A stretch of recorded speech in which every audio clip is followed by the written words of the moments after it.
ఈరోజు ప్రజలు సంబరాలు చేసుకుంటా ఉన్నారు.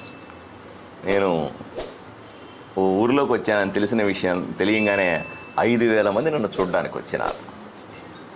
సొంత డబ్బులు పెట్టి పూలదండలు కొనుక్కొచ్చినారు, మిఠాయిలు తీసుకొని వచ్చినారు, ఊర్ల నుంచి డబ్బులు తీసుకొని వచ్చి మా కొట్టుకుంటా వచ్చినారు, ప్రేమతో వచ్చినారు, ఆప్యాయంగా వచ్చినారు, ఆశీర్వదించడానికి వచ్చినారు.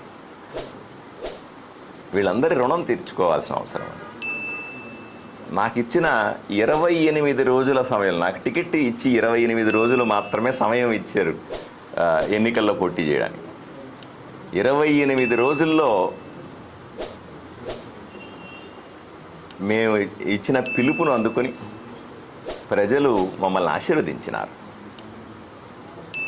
ఈరోజు కేవలం ఆదోన్లో మాత్రమే కాదు, రాష్ట్ర వ్యాప్తంగా కూటమిని భారతీయ జనతా పార్టీ